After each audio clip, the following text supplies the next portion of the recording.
เราแม่เราศรัทธาสุขใจจริงๆเป็นชายแต่หัวใจสิงพูดจริงทำจริงทุกคราทุกคืนทุกวันผ้าเหลืองพันผูกกายาโอ้น้อวาสนาพระธรรมนำพาชีวิต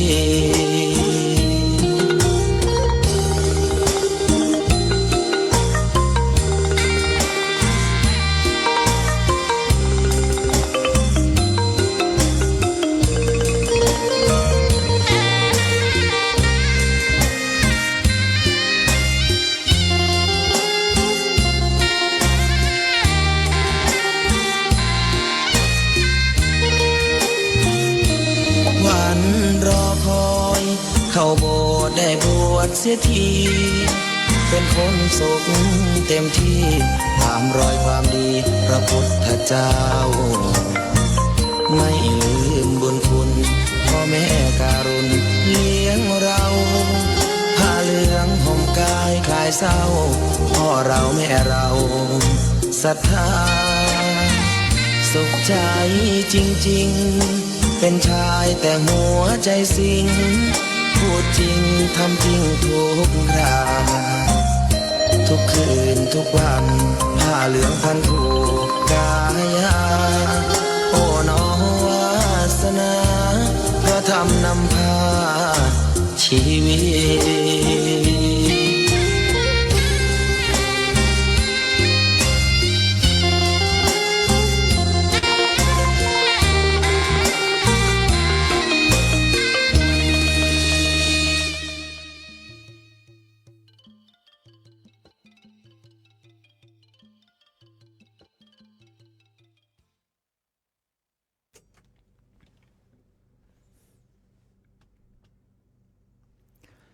นามาถุรัตนตยัสสะขอถวายความนอบน้อมแด่พระรัตนตรัย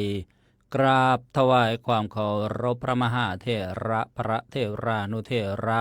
เจ้าคณะพระสังฆาธิการกราบขอโอกาสพระครูวิสิตกิจจาธรที่ปรึกษาเจ้าคณะตำบลอู่ทองเจ้าอาวาสวัดท่าพระยาจักรขอนมัสการเพื่อนสหธรรมิกและสวัสดีน้องสามเณรเจริญพรโยมพ่อโยมแม่โยมปู่โยมย่าโยมตาโยมยายโยมลุงโยมป้าโยมนาโยมอาญาติโยมอุบาสกอุบาสิกาผู้ฟังผู้ชมทุกท่านขณะนี้ท่านกำลังรับฟังและรับชมรายการธรรมะสำเนียงเสียงเนอ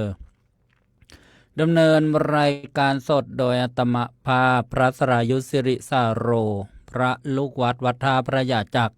ผู้อำนวยการสถานีวิทยุกระจายเสียงเพื่อการเผยแพร่พระพุทธศาสนาคลื่นสาธุเรดิโอ FM 101 เมกะเฮิรตซ์ออกอากาศส่งกระจายเสียงจากวัดท่าพระยาจักรหรือว่าวัดช่องหล่มบ้านท่าพระหมู่ที่12ตำบลอู่ทองอำเภออู่ทองจังหวัดสุพรรณบุรีรหัสไปรษณีย์72160หมายเลขโทรศัพท์0625959123พร้อมกันนั้นยังได้เชื่อมโยงสัญญาณไปยังสถานีวิทยุกระจายเสียงเครือข่ายเผยแพร่พระพุทธศาสนา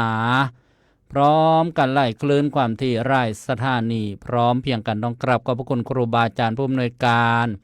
ผู้บริหารสถานีทุกคลื่นความถี่มาณโอกาสนี้และอนุโมทนาญาติโยมผู้อำนวยการผู้บริหารสถานีตลอดถึงเจ้าหน้าที่เทคนิคประจำสถานีทุกคลื่นความถี่ที่ได้เอื้อเฟื้อเชื่อมโยงสัญญาณรายการธรรมะสำเนียงเสียงเนอมาออกอากาศนอกจากนั้นยังได้ถ่ายทอดไปยังสื่อออนไลน์สมัยใหม่โซเชียลมีเดียหลายแพลตฟอร์มหลายช่องทางทั้งของครูบาอาจารย์ด้วยศูนย์ปฏิบัติธรรมดีด้วยสถานีวิทยุกระจายเสียงวัดพิษโสภารามด้วยต้องกับขอบพระคุณครูบาอาจารย์มาณโอกาสนี้พบกับรายการธรรมะสำเนียงเสียงเนอได้เป็นประจำทุกวันเวลา 14 นาฬิกาถึงเวลา 15 นาฬิกาที่ประเทศไทยหรือว่า บ่าย2 โมงถึงบ่าย3 โมงที่อังกฤษยามเช้า8 นาฬิกาสหรัฐอเมริกาเป็นช่วงดึกตี 2ทักทายพบกันวันนี้ตรงกับวันจันทร์ที่27 เมษายนพุทธศักราช2569วันขึ้น11ค่ำเดือน6ปีมะเมียวันเวลาผ่านไปไวเหลือเกินนะก็หลายวาระที่ได้ติดศาสนกิจห่างหายรายการไปวันนี้มาพบกันนะบรรยากาศความร้อนที่อำเภออู่ทองจังหวัดสุพรรณบุรี38 องศาเซลเซียสยังไม่มีฝนตกหนักฝนตกใหญ่นะเหมือนบางจังหวัดบางภาคที่มีฝนตกลงมาแล้วก็ทำให้คลายความร้อนทักทายเจริญพรต้อนรับญาติโยมทางสื่อออนไลน์ก่อนส่วนทางสถานีวิทยุกระจายเสียงก็จะเปิดโอกาสให้โทรศัพท์นะเรียกว่าหน้าใหม่กันในช่วงท้ายของรายการมีวันนี้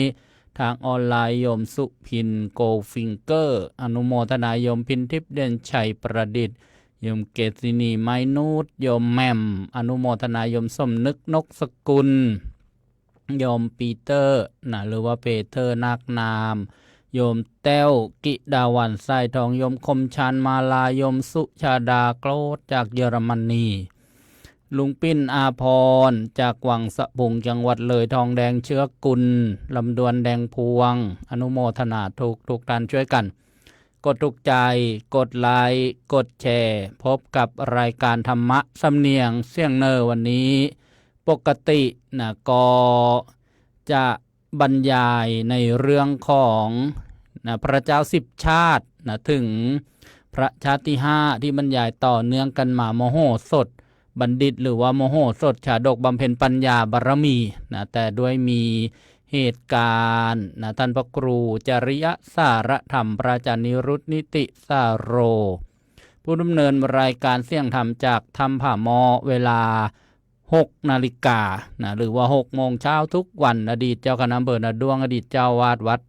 ป่าจริยธรรมท่านหนึ่งแก่มรณภาพในคืนของวันที่17 เมษายนที่ผ่านมาขออภัย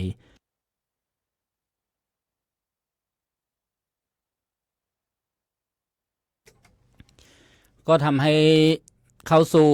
บรรยากาศหัวข้อธรรมะมรณสตินะหรือระลึกนึกถึงนะความตายนะความสูญเสียซึ่งเป็นสัจธรรมเป็นความจริงของธรรมชาตินะที่เราจะต้องพบเจอนะวันนี้นะก็จึงจะได้มาบรรยายในเรื่องของมรณสติระลึกนึกถึงความตายอีกประการหนึ่งซึ่งมีมาในพระไตรปิฎกในเรื่องของนะม้าอาชาไนย4 จำพวกนะหรือว่าบุรุษอาชาไนย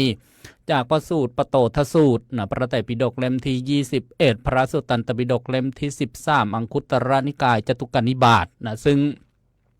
มีเนื้อหาสาระนะที่น่าสดับรับฟังน่าสนใจนะก่อนที่จะมารับฟังเนื้อหาเจริญพรทักทาย FM8875เนี่ยไม่ทราบว่าอยู่ที่ไหนเหมือนกันนะ8875เป็นคลื่นความถี่นะความถี่ 88.75 นะประมาณนั้นโยม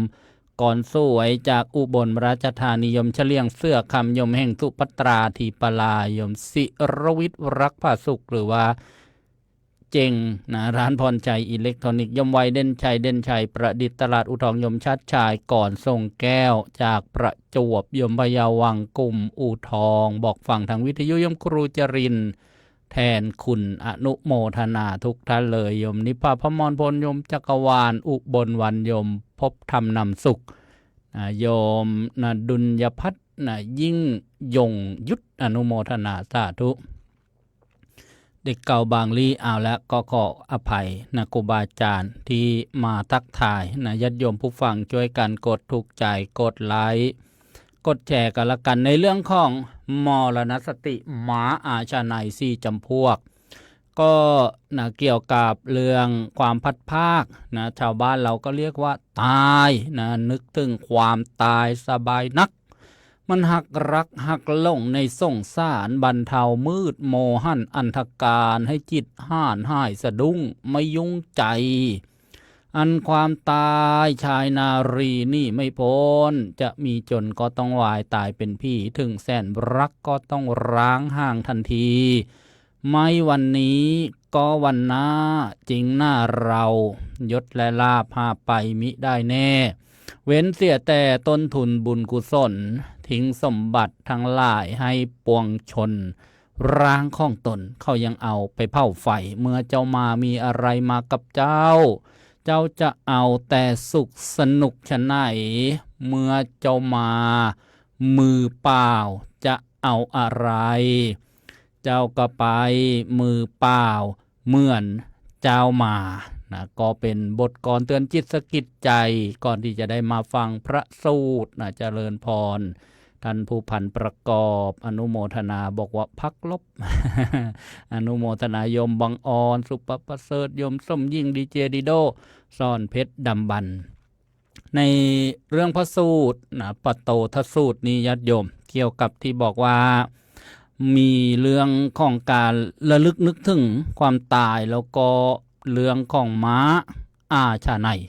นะมี4จำพวกด้วยกันแล้วก็จะมีเรื่องของบุรุษอาชาไนนะหรือว่าคนเรานี่แหละ4จำพวกก็มีแบบนะประเภทนะจำพวกที่1เจริญที่สุดเลยม้าอาชาไนเนี่ยเป็นม้าพิเศษนะญาติโยมที่มีความว่องไวนะแข็งแรงนะแล้วก็มีความเฉลียวมีความฉลาดนะในพระสูตรนี้พระพุทธเจ้าตรัสสอนภิกษุว่าดูกระภิกษุทั้งหลายม้าอาชาไนตัวเจริญ4จำพวกนี้มีปรากฏอยู่ในโลก4จำพวกนะเป็นชะไหนนะก็คือม้าอาชาไนตัวเจริญบางตัวในโลกนี้เนี่ยพอเห็นเงาปะตักนะปะตักนี้เป็นยังไงเป็นไม้ไผ่ยาวๆเรียวๆนะเด็กรุ่นใหม่นี่อาจจะไม่รู้จักปะตักแล้วนะต่อปะตักเนี่ยนะรู้จักแต่อักขระนะอักษรไทยนะว่ามีต่อปะตักด้วยนะแต่ว่าข้องจริงเนี่ยนะไม่แน่ใจว่าบางจังหวัดเนี่ยเช่นในเมืองหลวงเนี่ยอาจจะไม่เคยเห็นนะว่าใครใช้ปะตักบ้างนะคนเลี้ยงวัวนะถ้าเป็นแถวจังหวัดสุพรรณบุรีกาญจนบุรีราชบุรีนี่ก็จะคงคุ้นเคยกันในอุปกรณ์ที่เรียกว่าปะตักเนี่ยเขาบอกว่าเขามีกีฬาชนิดหนึ่งนะเรียกว่าวัวลานนำวัวมาวิ่งแข่งกันเนี่ยก็จะต้องใช้ไม้ปะตักนี่แหละแทงนะหรือว่าจะเป็นการฝึกวัวนะให้มาเทียมเกวียนนะในการไปไถนานะไปลากเกวียนเทียมเกวียนเนี่ยก็ต้องใช้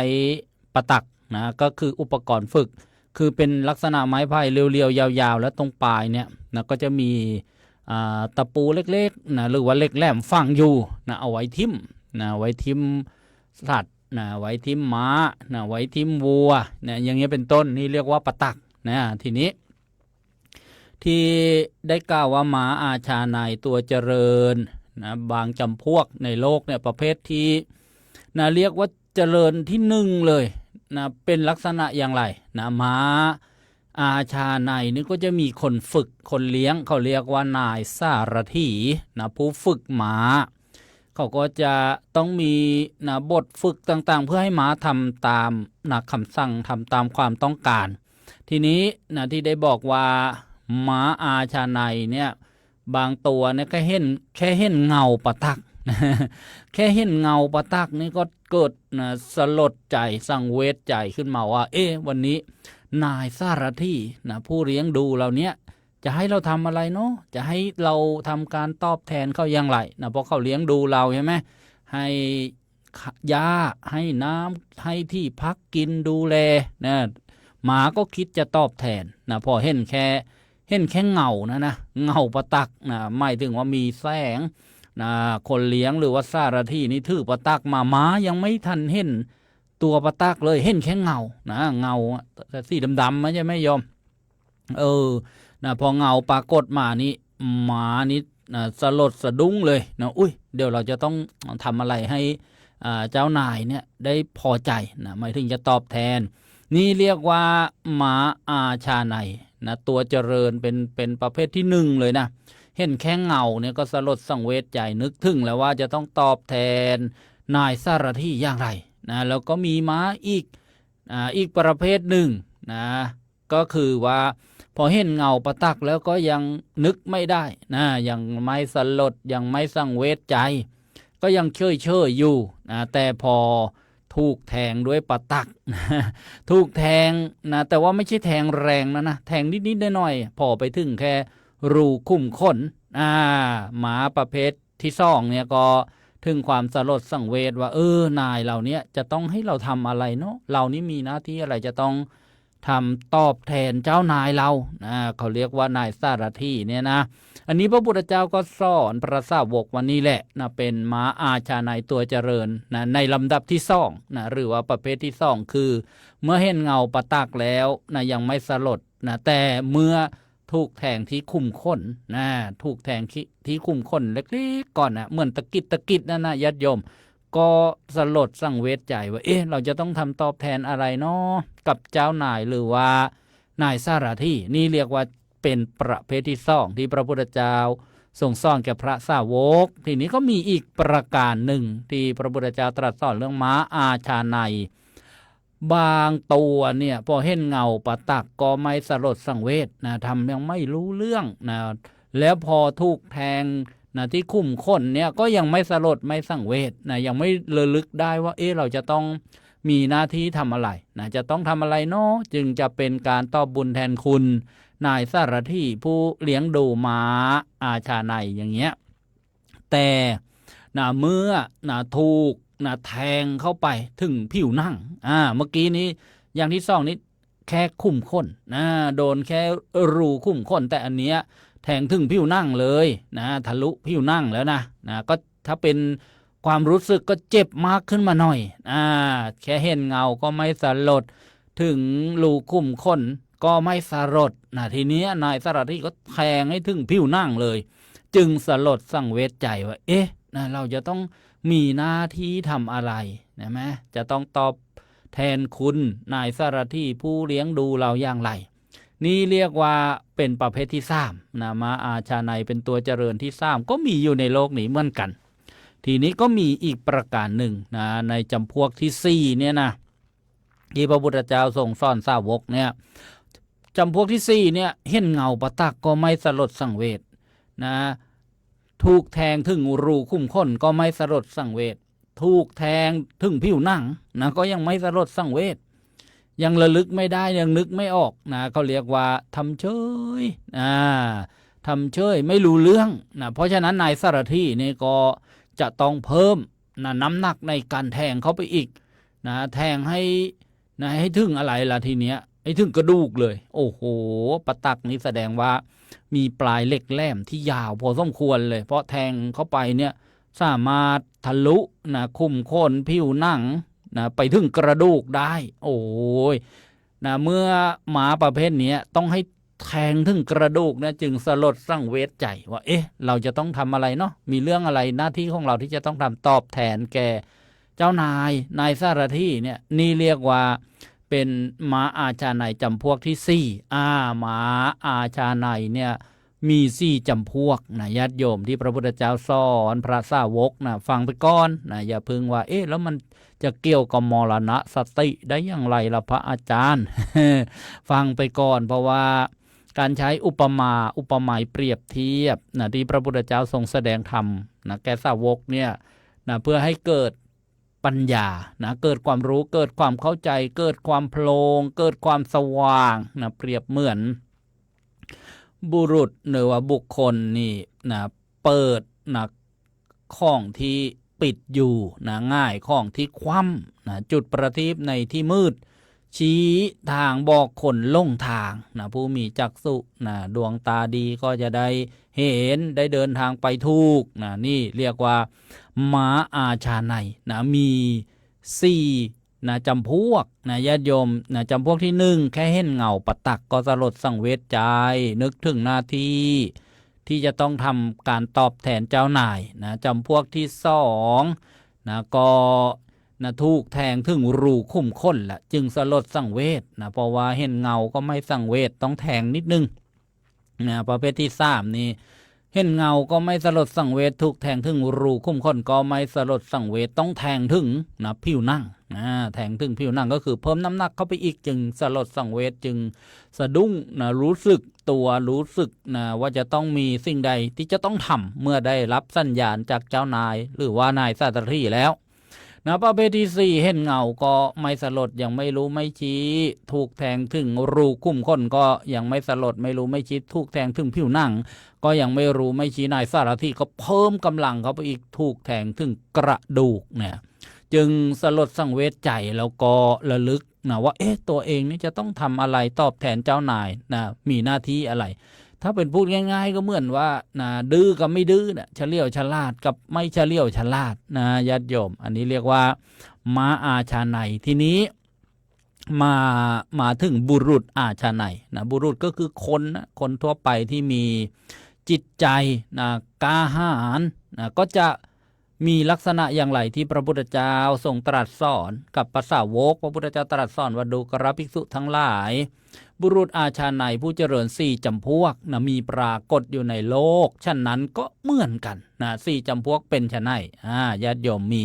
นะเหมือนม้าอาชาไนก็มี4จำพวกนะบุรุษอาชาไนนะก็มีนะ4จำพวกบุรุษอาชาไนที่เป็นผู้เจริญบางคนในโลกนี้เนี่ยพอได้ยินได้ฟังมาว่าในบ้านโน้นหรือในนิคมโน้นที่อยู่อาศัยนะหมู่บ้านโน้นแหละได้ยินนะแต่แค่ได้ยินได้ฟังมาว่ามีผู้หญิงหรือผู้ชายถึงความทุกข์ทำการกิริยาก็คือตายนั่นเองทำกาละแปลว่าล่วงลับกิริยาดับไปเนี่ยแค่ได้ยินนะว่าโอ้คนบ้านนู้นเสียชีวิตไปแล้วเขาก็สลดสังเวชใจเพราะว่าความตายเนี่ยมีแก่คนนั้นแล้วนะเราก็จะต้องเป็นผู้ถึงแก่การทำกาลกิริยาก็เลยสลดสังเวชใจแล้วทำยังไงล่ะทีเนี้ยพอแค่ได้ยินได้ฟังว่าคนบ้านหนูเสียชีวิตเหมือนในสมัยปัจจุบันเนี่ยเวลามีงานชาปนกิจศพเนี่ยบางทีเนี่ยก็มีการจุดพลุส่งเสียงดังไปไล่หมู่บ้านดังข้ามตำบลเลยขอไปพูดเสียงแบบนี้ไม่ได้อีกเดี๋ยวออกโซเชียลแล้วเขาปิดอีกทำเสียงคล้ายอึกกระทึกคึกโครมตกอกตกใจนี่ไม่ได้อีกก็เอาเป็นเสียงพลุก็แล้วกันญาติโยมทีนี้เสียงพลุเนี่ยพอบุรุษอาชาไนที่เป็นจำพวกที่1เนี่ยแค่ได้ยินแค่นั้นแหละก็ระลึกนึกถึงระลึกนึกถึงอะไรล่ะความตายเขาก็เลยเร่งตั้งความเพียรเมื่อสลดสังเวชใจแล้วเนี่ยก็เริ่มตั้งความเพียรโดยอุบายอันแยบคายนั้นมีใจเด็ดเดียวแล้วก็กระทำให้แจ้งซึ่งปรมัตถสัจจะสัจจะปรมัตถ์ก็คืออริยสัจจะทำ4ประการทุกข์สมุทัยนิโรธมรรคเนี่ยเรียกว่าเริ่มทำความเพียรไม่ประมาทในการละบาปอกุศลไม่ประมาทในการทำบุญสุนทรทานนี่เรียกว่า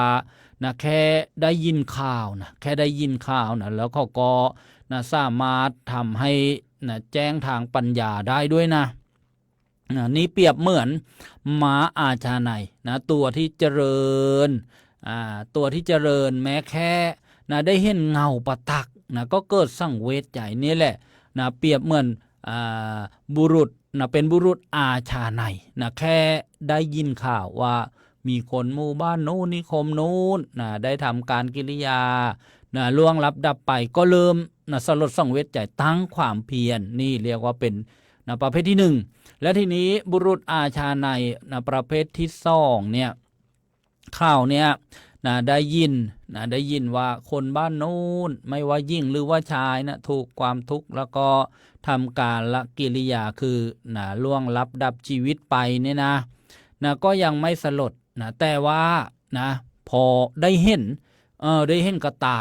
ว่าผู้หญิงหรือผู้ชายเนี่ยได้ถึงแก่กรรมเสียชีวิตเนี่ยบางคนเนี่ยไปเห็นใช่ไหมเห็นตามท้องถนนเห็นตามโรงพยาบาลแล้วทีนี้ก็จึงเกิดความสลดความสังเวชแล้วก็ทำยังไงล่ะตั้งความเพียรไว้โดยแยบคายมีใจเด็ดเดียวยอมกระทำให้แจ้งซึ่งปรมัตถสัจจะด้วยนามกายแล้วก็คือทำความเพียรทำคุณงามความดีเรียกว่าเห็นแจ้งตลอดด้วยปัญญา นะจนเข้าใจนะแทงตลอดด้วยปัญญาเนี่ยนะแล้วก็นะเปรียบเหมือนม้าอาชาไนประเภทที่สองที่ว่าถูกประตักแทงนะถึงคุ้มข้นแล้วก็สลดสังเวชใจอันนี้เรียกว่าบุรุษอาชาไนนะได้ยินข่าวยังไม่สลดสังเวชแต่เมื่อเห็นคนตายจึงสลดสังเวชใจเริ่มตั้งความเพียรไม่ประมาทนะนี่เรียกว่าประเภทที่สองต่อมาประเภทที่สามบุรุษอาชาไนนะผู้เจริญในโลกนี้ไม่ได้ยินได้ฟังหรอกว่าในบ้านโน้นมีคนได้การกิริยาจากไปแล้วหรือนะมีหญิงมีชายดื้อถึงแก่ความทุกข์นะแล้วก็ทำการกิริยาไปนะแต่ว่าญาตินะของเขาเนี่ยเขาเรียกว่าญาติสาโลหิตนะที่มีความใกล้ชิดกันเนี่ยนะก็นะถึงการทำกาลกิริยาได้จากไปก็เกิดความสลดสังเวชใจว่าโอ้ญาติของเราเนี่ยนะก็มีสิ่งเหล่านี้ไม่ว่าจะเป็นบิดามารดาคนใกล้ชิดก็สิ้นชีวิตเสียชีวิตจากไปนี่ก็เลยเกิดความสลดเกิดความสังเวชใจตั้งความเพียรทำความเพียรอีกแล้วเพียรในการระวังบาปที่ยังไม่เกิดไม่ให้เกิดเพียรในการละบาปอกุศลที่เกิดแล้วเพียรเจริญบุญกุศลที่ยังไม่เกิดให้เกิดเพียรรักษาบุญกุศลที่เกิดขึ้นแล้วไม่ให้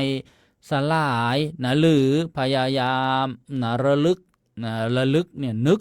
จงใจนึกถึงบุญทานการกุศลความดีต่างๆที่เราได้ทำแล้วก็จนสามารถไปถึงขั้นเห็นปรมัตถสัจจะด้วยนามกายรู้แจ้งแทงตลอดหรือมีความรู้มีความเข้าใจบางท่านก็อาจจะได้ดวงตาเห็นธรรมเลยนี่เรียกว่า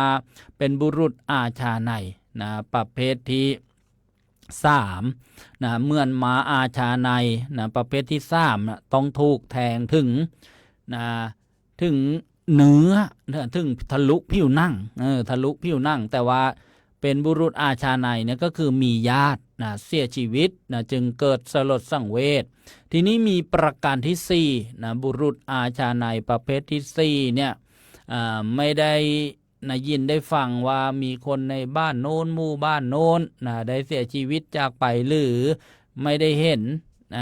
ว่าผู้หญิงหรือผู้ชายทำการกิริยาล่วงลับดับไปแล้วก็ไม่ได้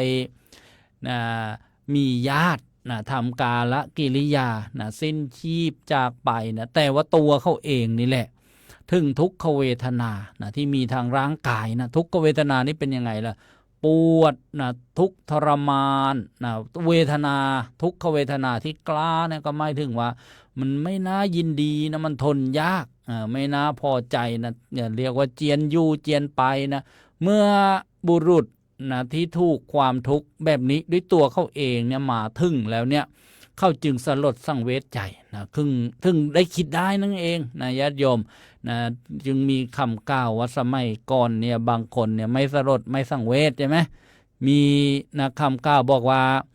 ไม่เห็นโรงศพไม่หลั่งน้ำตา ไม่เห็นโลงศพไม่หลั่งน้ำตานี่ญาติโยมอันนี้เรียกว่าบุรุษอาชาไนประเภทที่สี่ต้องถูกทุกขเวทนามาถึงตัวมาถึงตัวเข้าแล้วเขาจึงจะสลดสังเวชใจแล้วก็ทำความเพียรตั้งความเพียรเพียรเนี่ยมันอันนี้ก็ยากหน่อยถ้าเปรียบเป็นม้าอาชาไนก็เป็นประเภทที่สี่เป็นประเภทที่สี่เลยต้องถูกแทงให้ถึงกระดูกเพราะว่าไม่มีความทุกข์มาประชิดตัวคนเราบางคนเนี่ยก็เหมือนพระสูตรนี้ถ้าจะอุปมาเนี่ยนะญาติโยมคือแล้วทำไมคนเราถึงมีความสลดมีความสังเวชมีความรู้สึกแตกต่างกันล่ะนี่แหละญาติโยมบางสิ่งบางอย่างเนี่ยเห็นเหมือนกันแต่คิดไม่เหมือนกันความนึกความคิดเนี่ยเพราะอะไรล่ะ นะเพราะอินทรีย์บารมีนะที่เคยสร้างสมอบรมนะบำเพ็ญเพียรมาหรือทำมาบ่อยๆทำให้มากนะบางคนเนี่ยนะถ้าอุปมาเราท่านทั้งหลายเนี่ยพอได้ยินนะเสียงผู้นะว่าโอ้ทางนู้นนะมีงานชาปนกิจศพก็ระลึกนึกถึงเลยสลดสังเวชใจอีกหน่อยก็ต้องเป็นเรานะแต่บางคนเนี่ยอยู่กับนะสรีระศพผู้เสียชีวิตนะยกตัวอย่างยกตัวอย่างใครล่ะนะยกตัวอย่างนะนาย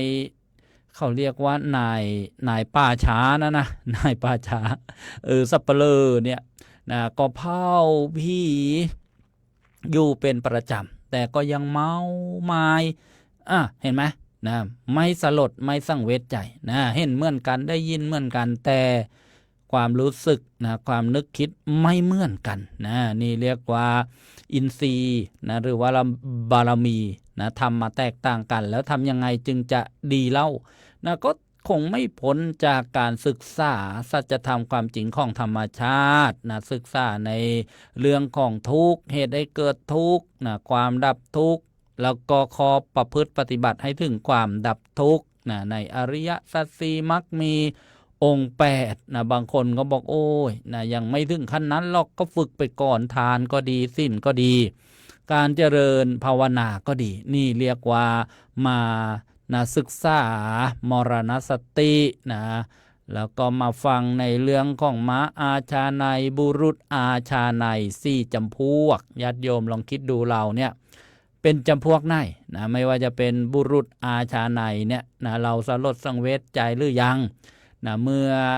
ได้ทราบข่าวครูบาอาจารย์นะที่เราได้เคยฟังธรรมจากท่านนะเช่นท่านพระครูจริยสารธรรมนิรุตนิติสาโรเนี่ยบางท่านเนี่ยพอแค่ได้ทราบข่าวก็เกิดสลดสังเวชใจนะปงธรรมสังเวชนะเกิดนะความเสียอกเสียใจอย่างเงี้ยเป็นต้นแต่บางท่านก็เฉยนะบางท่านก็ไม่รู้จักก็ไม่มีอะไรเกิดขึ้นเนี่ยก็คงประมาณว่านะเป็นนะบุรุษนะ4จำพวกเนี่ยหรือเราได้ฟังนะเรื่องม้าอาชาไนยในปโตทสูตรเนี่ยนะญาติโยมนะที่ดีที่สุดก็คือประเภทที่1นะหรือว่าจำพวกที่1นะเรียกว่าดำเนินชีวิตนะอยู่ด้วยความไม่ประมาทนะว่าเรายังมีสุขภาพแข็งแรงยังมีอายุนะน้อยอยู่นะยังไม่มีโรคภัยไข้เจ็บเรายังมียศถาบรรดาศักดิ์อยู่นะเรายังมีความไม่มีโรคยังแข็งแรงอยู่อย่างเงี้ยถ้าเราประมาทไปซะแล้วนะเราก็ทำไปต่างๆนานาบางคนนะไม่ทำบุญสุนทรทานแต่บางคนก็นะพอไม่ประมาทในการดำเนินชีวิตสิ่งเหล่านี้แล้วนะก็เร่งนะทำคุณงามความดีนี่เรียกว่าได้ประโยชน์จากการนะระลึกนึกถึงนะการพัดภาคการเสียชีวิตนี่นะญาติโยมนะก็พอสมควรแก่เนื้อหาสาระในวันนี้ได้มาบรรยายในเรื่องของมรณสตินะได้ยกตัวอย่างม้าอาชาไนย4จำพวกบุรุษอาชาไนย4จำพวกก็อนุโมทนานะผู้ฟังนะทุกท่านโยมพักรบ เจริญพรอาตมาอ่านผิดไปอ่านเป็นประกอบนะชื่อพักลบอ่านว่าพักลบไม่ใช่ประกอบเพื่อความเข้าใจ เจริญพรสาธุขออภัยพักลบนะพิทักษ์เสรีชนนะอนุโมทนาโยมเจียมใจสามานนี่ทักทายโซเชียลมีเดียออนไลน์โยมนวรัตน์คุณณรงค์โยมเคโอจากฝรั่งเศสนะบอกว่าโยมกำลังอยากทราบอยู่พอดีเรื่องการพิจารณาโยมปลาเกษินีสาธุโยมวันดีกองม่วงอนุโมทนาสาธุโยมเคียวโอก็แซวบอกว่ายิ่งเผายิ่งเมาเหล้านะโยมกัญญาชำนันนกอนุโมทนานมัสการพระมหาภูมิธรรมภูมิปาโรวัดบำเพ็ญเหนือกรุงเทพมหานครประธานศูนย์ปฏิบัติธรรมดีเมืองแมนเชสเตอร์ประเทศอังกฤษนะอนุโมทนาครับได้เข้ามา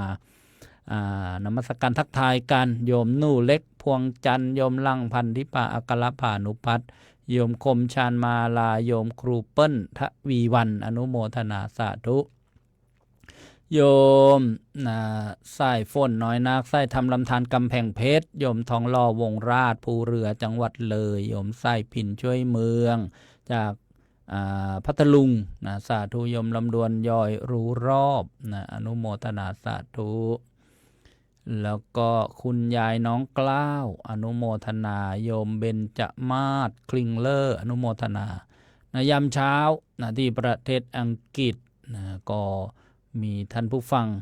ทักทายมาโยมฉลวยชมศรีบอกว่าฟังทางวิทยุอนุโมทนาสาธุโยมบุญศรีทวีลาโยมลังอัครพานุพัฒน์ลังวัดโยมนี่รัชวันรักผ้าสุกร้านพรชัยอิเล็กทรอนิกส์อนุโมทนานิสนธยาโยมวัฒนากันเจียกโยมซัมลีเล่าเมืองกลางโยมมวลมาลายอูทองโยมวิชาญพลอยยอดโยมกนกวันอินทานอนุโมทนาทุกท่านโยมพรสวรรค์กิ่งสำลิดที่นี่ต้องขออนุโมทนาเมื่อวันที่ทอดผ้าป่าวันที่25นะถ้าจำไม่ผิดก็ได้รวมบุญสร้างวัดในอากาศสร้างธรรมาสน์บนท้องฟ้ามา 10,000 บาทโยมครูแดงพรสวรรค์กิ่งสำลิดสาธุเจริญพรกรรมการเจ้าค่ะโทรอยู่ที่ไหนโยมอยู่นาหูฟังเจ้าค่ะนาหูกวางทับสแกใช่ไหมจ้าสาธุพี่เคยขอวิทยุ ไม่ได้โทรตั้งนานคิดถึงหลวงพ่อเอาเราย้ายบ้านหาเบอร์ไม่เจอเพิ่งจะฟังเมื่อตอนเนี้ยตอนนี้มีวิทยุฟังหรือเปล่าล่ะโยมมีจ้าที่ซื้อตอนนั้นนะสาธุจ้าโทรมาบอกว่าได้มีวิทยุฟังแล้วจ้าคิดถึงหลวงพ่อไม่ได้โทรตั้ง3 ปีได้แล้วมั้งแค่นี้แหละแค่คิดถึงเนี่ยนะจ้าเจริญพรจ้านวัตการเจ้าค่ะวางได้ โยมพักลบบอกว่าฟังได้ไปไม่ไกลถึงกรุงเทพก็แนะนำให้ใช้ฟังจากแอปพลิเคชันในระบบโทรศัพท์ Android ถ้า iOS ก็ต้องมีแอปลงแล้วก็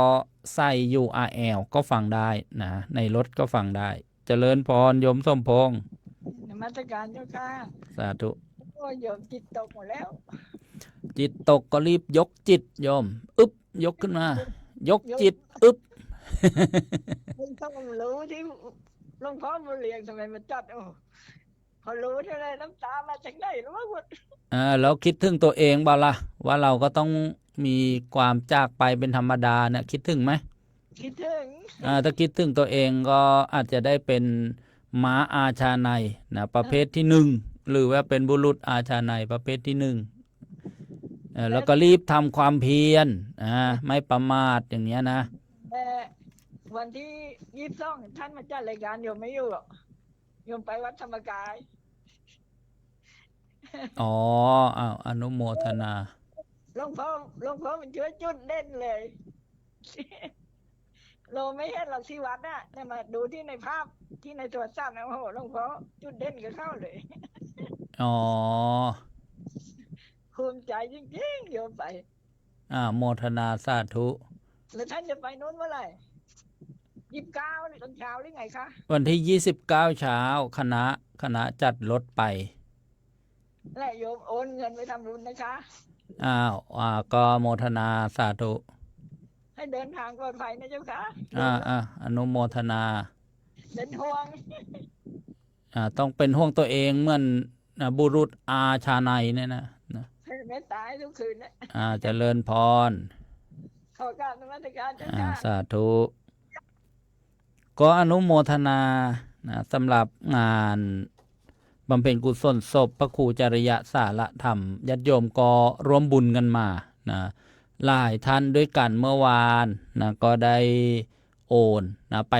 ทางวัด50,000 กว่าบาท แล้วก็รายชื่อรายนามนี่ก็มี7-80รายชื่อแล้วนะโยมเจริญพรโยมแตงอ่อน กราบนมัสการเจ้าค่ะ สา พระ ธุ อาจารย์ เจริญพร ถามพระอาจารย์ว่าที่ตัดต้นไม้จ้างเขามาเท่าไหร่ อ๋อส่วนนั้นโยมไม่ต้องเดือดร้อน ทำไมล่ะ ก็จะช่วย ก็โยมก็ทำมาแล้วไง ก็ที่โยมได้ร่วมบุญสร้างสถานีกันมานั่นแหละ แล้วก็เดี๋ยวก็จะช่วยอีก อ๋อเดี๋ยวจบรายการเดี๋ยวอาตมาจะโทรไปบอกโยมให้จดเรื่องเอกสารนะเดี๋ยวจะต้องดำเนินการเรื่องเอกสารนะพวกทะเบียนบ้านอะไรอย่างเงี้ย จ้ะ เดี๋ยวจบรายการเดี๋ยวจะโทรไปบอก จ้ะ นะ จ้ะ อ่า จ้ะ โยมก็ทำบุญกันมาแล้วไงทุกท่านเลยนะ ก็ยังมีเหลืออยู่นี้อีกแล้วก็คิดว่าจะรวมช่วยค่าตัดไม้บ้าง อ๋อก็รวมได้ไม่ห้ามอนุโมทนาสาธุ จ้ะ สาธุเจริญพร เจ้าค่ะ ช่วงท้ายของรายการนะก็บอกในเรื่องของงานบำเพ็ญกุศลศพของพระครูจริยสารธรรมผู้ดำเนินรายการเสี่ยงธรรมจากธรรมผ่ามอนะ6 โมงเช้าคณะคลื่นสาธุเรดิโอจัดรถบัส1 คันนะเพราะว่าจัด2 คันก็ไม่เต็มแล้วก็จะเป็นการที่ภาษาอีสานก็บอกพอกระเทินนะคนอยากไป2 คนก็เรียกอีกคันหนึ่งนะแต่ว่าไม่เต็มคือนี้ว่างานบำเพ็ญกุศลศพนะจะไม่เหมาะกับการไปแค้นนะไปแค้นให้ไปเฮ้เหมือนไปเที่ยวไปงานบุญต่างๆแค้นได้แต่ว่างานแบบนี้นะก็รู้แล้วก็บอกแค่นั้นนะแล้วก็ส่วน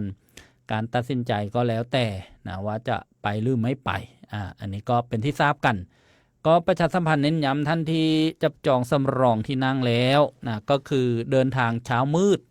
ของวันที่29 เมษายนบางนั้นก็นับยังไงถ้าเป็นกลางคืนนะเป็นคืนของวันที่28คืนวันพรุ่งนี้พอสว่างอีกวันหนึ่งเนี่ยเป็นวันที่29นะโยมตี 4 นาฬิกามาพร้อมกันที่วัดท่าพระยาจากวัดช่องลมนะตี 4 ครึ่งนี่ก็ต้องพร้อมและตี 5ก็หลอหมุนเพราะว่ารถเนี่ยต้องใช้เวลา10 กว่าชั่วโมงในการเดินทางกว่าจะไปถึงวัดป่าจริยธรรมจังหวัดเลยนะเมื่อไปถึงแล้วเราก็เข้าไปที่วัดก่อนนะไปงานบำเพ็ญกุศลศพก่อนแล้วก็เสร็จนะในการฟังพระสวดพระอภิธรรมนะช่วงค่ำๆเนี่ยนะก็ประมาณ1 ทุ่ม 2 ทุ่มนะก็พาคณะนะไปพักที่โรงแรมในเมืองอำเภอเมืองชื่อโรงแรมเลยพาเลทนะจองไว้แล้วโยมก็พักค้างเช้านะก็1 โมงทานอาหารเช้าที่โรงแรมแล้ว2 โมงเช้าเนี่ยก็เคลื่อนขบวนหรือว่ารถออกมาร่วมงานบำเพ็ญกุศลศพพระครูจริยสารธรรมที่วัดป่าจริยธรรมนะท่านที่ดูสื่อโซเชียลนะก็คงจะเห็นบรรยากาศแล้วก็อยู่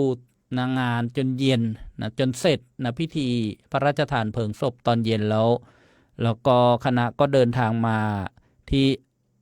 จังหวัดอุดรธานีนะพักค้างในโรงแรมในอำเภอเมืองอุดรธานีนะเพื่อจะได้ไม่ต้องเดินทางกลางคืนนะเช้านะ1 โมงเช้าทานอาหารเช้าเสร็จ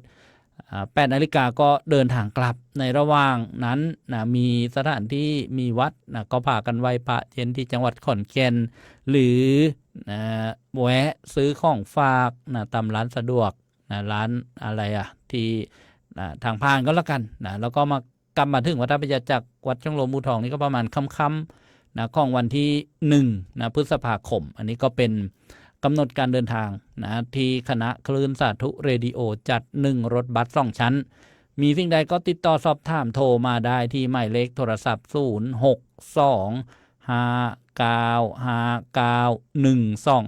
เนี่ยร่วมบุญก็โทรมาได้ร่วมบุญนะตอนนี้ก็มีรายชื่อเมื่อสักครู่เนี่ยได้เตรียมมาแต่ว่า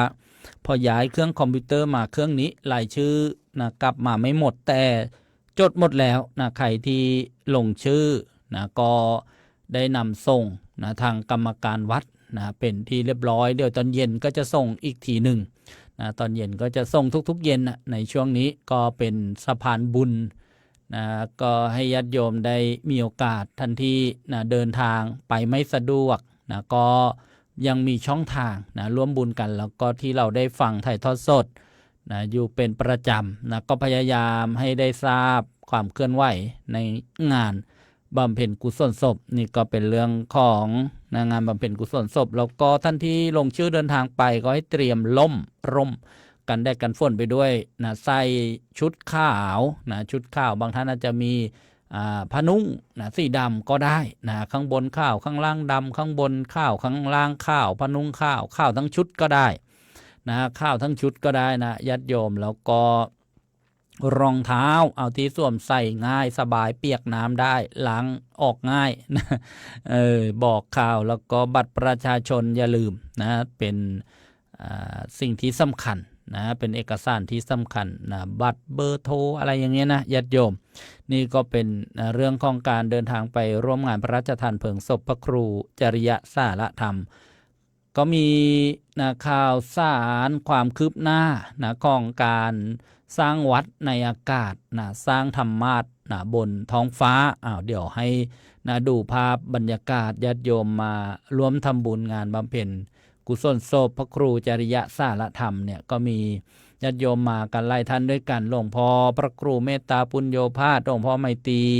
ทิตาปัญโยเจ้าคณะอำเภอบางสะพานเจ้าวัดทางสายจังหวัดประจวบคีรีขันธ์ก็เมตตานะมารวมรับศรัทธาญาติโยมด้วยพระมหาบุญช่วยปัญญาวชิโรพระอธิการจรัสสุจิตโต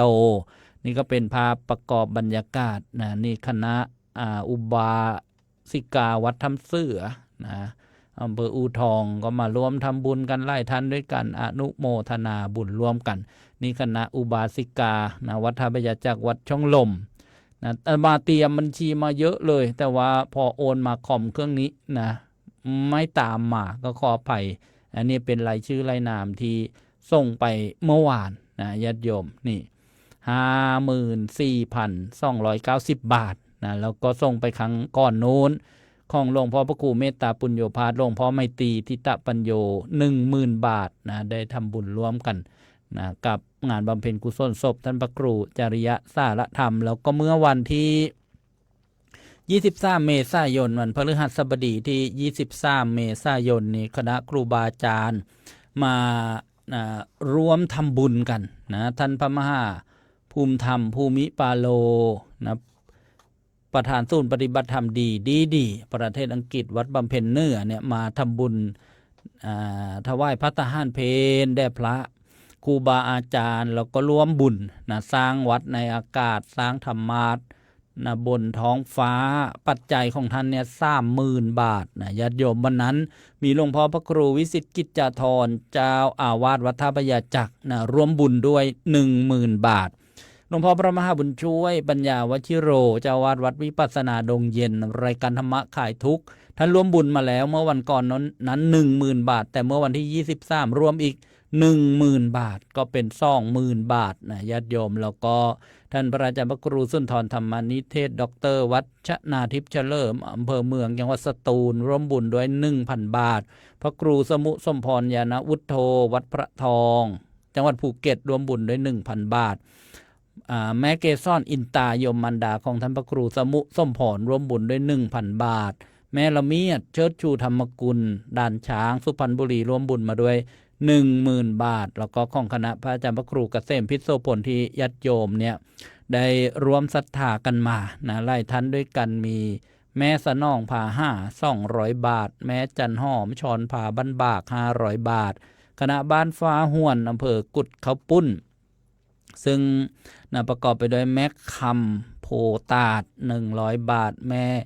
นะกรมลีรัชพันธ์100 บาทแม่ธัญรัตน์ยอดสุรินทร์100 บาทแม่อรดีทรงสุข100 บาทแล้วก็พ่อใหญ่เรียบนะเชื้อจำพรอายุ90 ปีอยู่บ้านบกอำเภอนาตาลซึ่งนะตั้งใจไว้นะจะร่วมบุญแต่ท่านก็ได้ถึงแก่กรรมไปเมื่อวันที่20 เมษายนก็น้อมอุทิศบุญกุศลนี้ให้พ่อใหญ่เรียบเชื้อจำพรผู้ถึงแก่การทำกาละล่วงลับได้อนุโมทนาบุญสร้างวัดในอากาศสร้างธรรมาสน์บนท้องฟ้าสร้างธรรมเจดีย์ สร้างสถานีวิทยุกระจายเสียงเผยแผ่พระพุทธศาสนา4สถานีนิยมพ่อใหญ่เลียบทำบุญไว้900 บาทอนุโมทนาสาธุแม่ใหญ่สายชาญสุธีนะอายุ92 ปีอยู่บ้านบุงคอง200 บาทแล้วก็รวมๆกันมาไม่ออกนามอีก 1,600 บาทวันนั้นได้ปัจจัยรวมทำบุญสร้างวัดในอากาศ 66,800 บาทอนุโมทนาสาธุแล้วก็งานบุญที่บ้านคลองคณิตสอนนะเมื่อวันที่25นะวันเสาร์ที่ผ่านมาเนี่ยวันที่25เมษายนเนี่ยก็เป็นญาตินะของหลวงพ่อพระครูเมตตาปุญโญภาสหลวงพ่อไมตรีทำบุญอุทิศให้บรรพบุรุษนะบิดามารดานะหลวงพ่อไมตรีก็เลยเชิญชวนนะญาติพี่น้องญาติโยมได้ร่วมกันทำบุญใหญ่นะสร้างสถานีวิทยุก็14นะท่าน14กองทุนด้วยกันหลวงพ่อพระครูเมตตาปุญโญภาสนะหลวงพ่อไมตรีวัดทางซ้ายที่รู้จักกันรวมบุญมาด้วย 40,000 บาทนะแล้วก็ครอบครัวคลองคณิตสอน 22,300 บาทนะครอบครัวบ้านเขตประชาพาสนะของญาติหลวงพ่อไมตรีนะรวมบุญมาด้วย 16,120 บาทลูกหลานอามาอูด 1,330 บาทแล้วก็คณะวัดทำแฝดอำเภอตะม่วงจังหวัดกาญจนบุรีรวมกันหลายท่านด้วยกันได้ปัจจัย1กองทุน 10,000 บาทประกอบไปด้วยคุณโยมกาญจนาหรือว่าโยมส้มศรีวราเกียรติ 4,000 บาทบริษัทแป้งมันเอเชียบุรพาคุณโยมฟ้า 3,000 บาทคุณโยมงามตาเอี่ยมสะอาด 1,000 บาทคณะแม่ชีพราหมณ์วัดทำแฝด 2,000 บาทก็รวมแล้ว 10,000 บาทกับขอบพระคุณพระอาจารย์พระอธิการจรัสสุจิตโตท่านเจ้าวาดวัดทำแฝดมาณโอกาสนี้แล้วก็คณะครอบครัว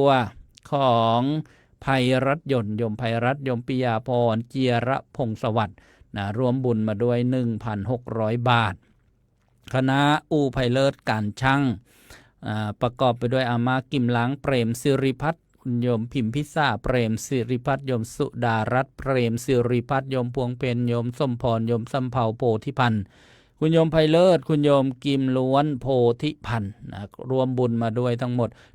14,000 บาทอนุโมทนาสาธุคณะบริษัทนะจำกัดคลังแสงเจนู LED คุณโยมสิรภพคุณโยมรพัทรดาหรือว่าเจนูวสุชัดแก้วรวมบุญมาด้วย 10,000 บาทโยมครูประดิษฐ์ครูรัชดาวันปานอุทัยรวมบุญมาด้วย 10,000 บาทโยมนิรันดร์หรือว่าปื๊ดโยมดิบโพทองนะรถเกี่ยวข้าวรวมบุญมาด้วย 2,000 บาทโยมจำเรืองโพทองโรงแรมวาเลนไทน์รวมบุญมาด้วย 1,000 บาทครูวิเชียรนู่ทองบ้านดอนขารวมบุญมาด้วย 3,000 บาทครูแดงพรสวรรค์กิ่งสำริดรวมบุญมาด้วย 10,000 บาทแล้วก็ผู้ไม่ได้ออกนาม200 บาทแล้วก็ยังมีครอบครัวนะของทิศสมเด็จนะแล้วก็โยมบุปผาดิษฐ์กระจันรวมบุญมาด้วย 1790 บาทแล้วก็นะโยมเจลังนะบางจากรวมบุญมาด้วย 3,500 บาทรวม 161,340 บาทนะแล้วก็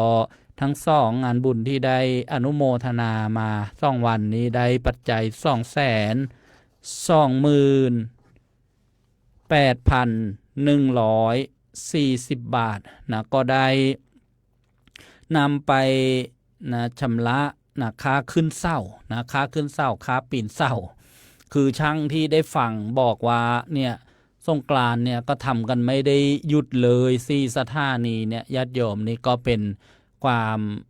คืบหน้านะก็คือตั้งเสาเสร็จแล้ว4สถานีตอนนี้ก็ดำเนินการ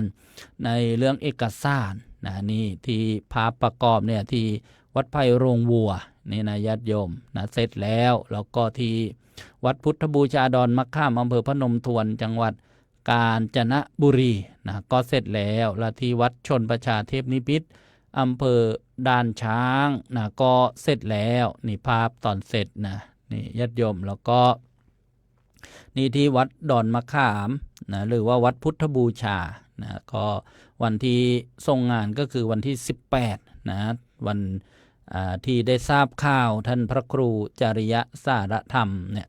ถึงแก่มรณภาพนะก็รีบนะไปดูงานนะแล้วก็รีบเดินทางไปวัดป่าจริยธรรมจังหวัดเลยอันนี้ก็เป็นความคืบหน้าแล้วก็ค่าใช้จ่ายในส่วนของช่างนะที่ขึ้นเศร้าเนี่ยเดี๋ยวจะมาเปิดเอกสารสักครู่หนึ่ง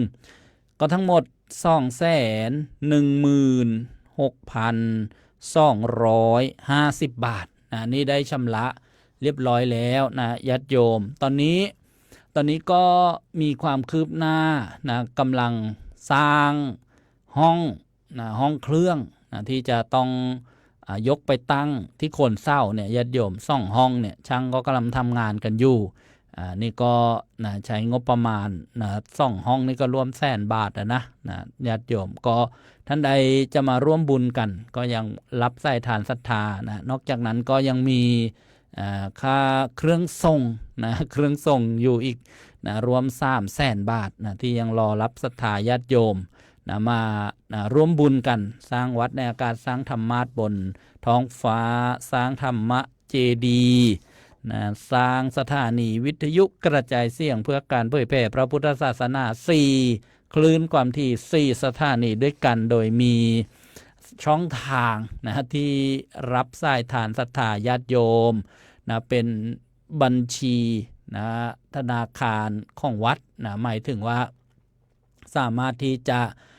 ลดหย่อนภาษีได้นะแล้วก็ไม่มีแอปพลิเคชันนะเบิกจ่ายต้องมีกรรมการมีลายเซ็นนะของหลวงพ่อเจ้าอาวาสนะโยมก็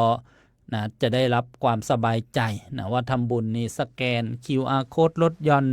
ภาษีอัตโนมัติได้นะธนาคารกรุงไทยเลขบัญชีเลขที่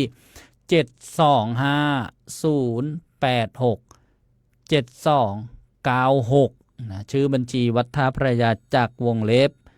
สถานีวิทยุกระจายเสียงเจริญพรโยมแม่สำลีสาธุฉันโอนไปทำบุญกับพระอาจารย์นิรุตเข้ามาจ้ะอ๋อได้รับแล้วจดไว้แล้วแต่ว่าตอนเข้ามาในรายการเนี่ยคอมพิวเตอร์ที่จดไว้เนี่ยข้อมูลมาไม่หมดเดี๋ยวต้องเป็นวันต่อไปที่จะได้อนุโมทนาหรืออนุโมทนาในสื่อนะออนไลน์ Facebook เดี๋ยวจะได้เห็นชื่อนะได้รวบรวมไว้หมดแล้วนะไม่เป็นไรฉันก็นึกว่ายังไม่เข้านะจ๊ะอ๋อได้รับแล้วอนุโมทนาจดไว้แล้วจ้าไม่เป็นไรสาธุจ้าเจริญพรเสียงก็200ตอนโอนไปทำสถานีนั่นแหละสาธุ500นี่แหละโมทนานะจ้าเจริญพรว่าไม่เข้านะจ้าอ๋อนะได้รับแล้วนะเจริญพรจ้าเพราะว่านะโยมก็มีช่องทางแล้วนะอันนี้ก็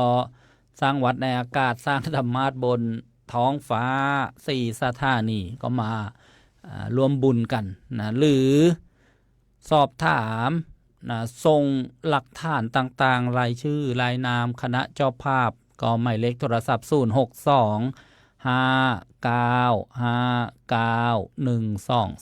แล้วก็เป็นทั้งแอปพลิเคชัน LINE นะเพิ่มแล้วก็นะส่งนะข้อมูลนะมาได้นะอีกไม่กี่วันนี้ก็คงจะนะสำเร็จได้ออกอากาศนะเพราะตอนนี้ก็เร่งเนี่ยทำเรื่องเอกสารให้ครบถ้วนนะตามหลักเกณฑ์นะของกสทช.อนุโมทนาโยมครูปูนสุขบุญมีโยมนัทลักษณ์โอ้ชื่อจันผาอนุโมทนาโยมน้อยนะมนฤดีมาลุนจากอิสราเอลนะช่วงนี้ก็คงจะ5 โมงเย็นโยมวินิตนะคำเหมือนอนุโมทนาท่านใดจะโทรมาต่อเวลาอีก5 นาทีนะญาติโยมคิวโอบอกว่างานสร้างครั้งนี้ก็ถือเป็นความดีนะเหมือนอนุสรณ์สาธุแล้วก็นะ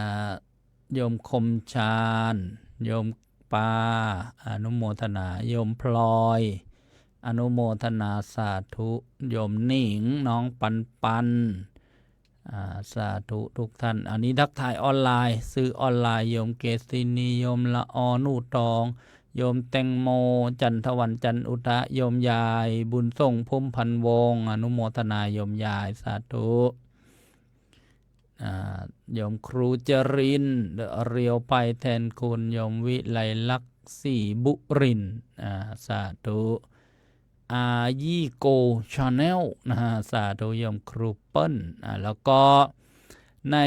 ค่ำวันนี้รายการสนทนาธรรมออนไลน์นานาสาระธรรมดีก็ดำเนินรายการเป็นปกตินะญาติโยมอย่าลืมเวลาที่ประเทศไทย1 ทุ่มหรือว่า19 นาฬิกาเวลาที่ประเทศอังกฤษบ่าย1 โมงแล้วก็ที่สหรัฐอเมริกายามเช้า6 นาฬิกาขอไป5 นาฬิกาที่แคลิฟอร์เนียแล้วก็8 นาฬิกาที่นิวยอร์กค่ำคืนวันนี้ฟังหัวข้อการสนทนาชื่อศึกษาเส้นทางสู่สวรรค์กันเถิดญาติโยมศึกษาเส้นทางสู่สวรรค์กันเถิดมันมีเส้นทางด้วยเลยจะไปสวรรค์นะ เดี๋ยวเราจะได้มาฟังกันจากครูบาอาจารย์ผู้ทรงความรู้ทรงภูมิรู้ทรงภูมิธรรมพระธรรมวิทยากรรวมกันสนทนาหลายรูปด้วยกันเน้นย้ำทางออนไลน์พบกันในเวลา19 นาฬิกาหรือว่า1 ทุ่มส่วนทางวิทยุกระจายเสียง19 นาฬิกา30 นาทีเพราะว่าต้องรอข่าวถ่ายทอดข่าวจากกรมประชาสัมพันธ์จบ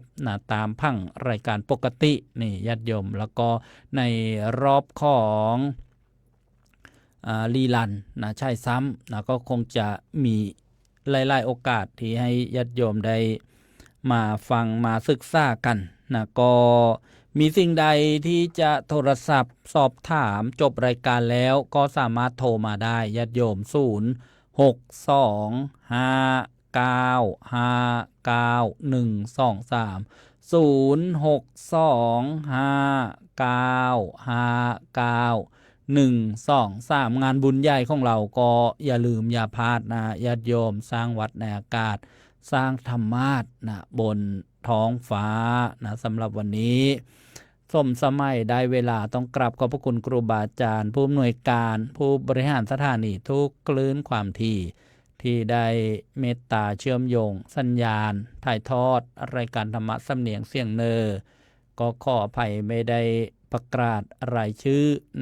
รายนามข้านสถานีต่างๆแล้วก็อนุโมทนาญาติโยมผู้อำนวยการผู้บริหารสถานีตลอดถึงเจ้าหน้าที่เทคนิคประจำสถานีทุกท่านที่ได้เอื้อเฟื้อเชื่อมโยงสัญญาณพบกับรายการธรรมะสำเนียงเสียงเหนือได้ใหม่ในวันพรุ่งนี้เวลา 14 นาฬิกาถึงเวลา 15 นาฬิกาสำหรับวันนี้ก็ความสุขความเจริญในธรรมจงบังเกิดมีแก่ทุกท่านเป็นปัจจัยถึงความพ้นทุกข์คือพระนิพพานด้วยกันทุกท่านทุกคนเทอญ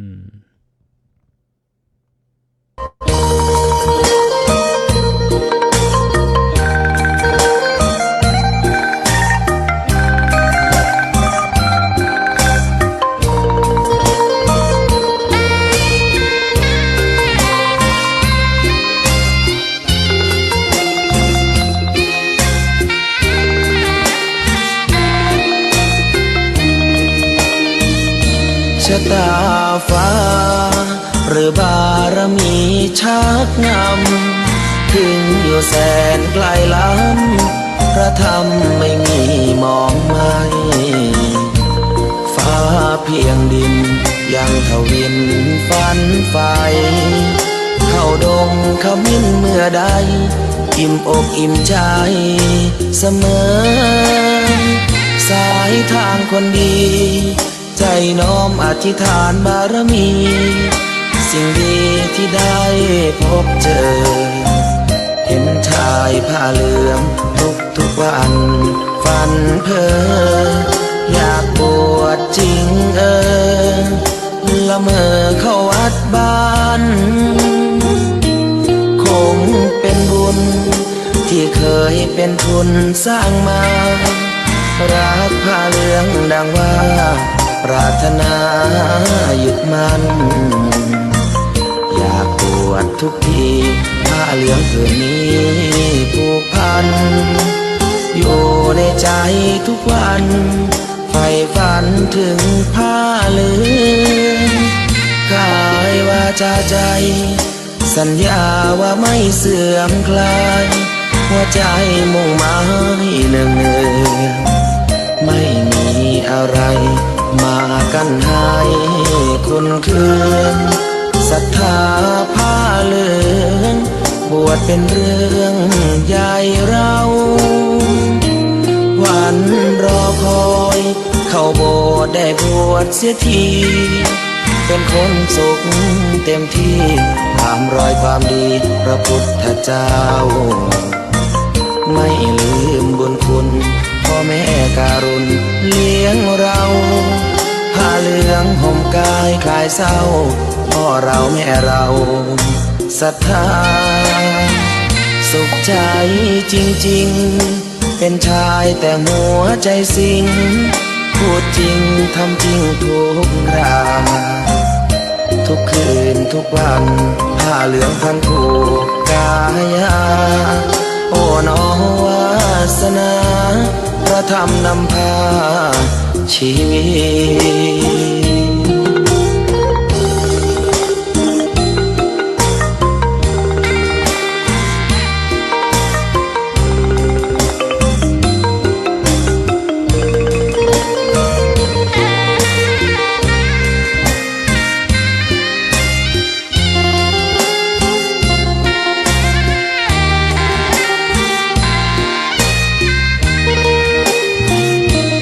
วันรอคอยเข้าโบสถ์ได้บวชเสียที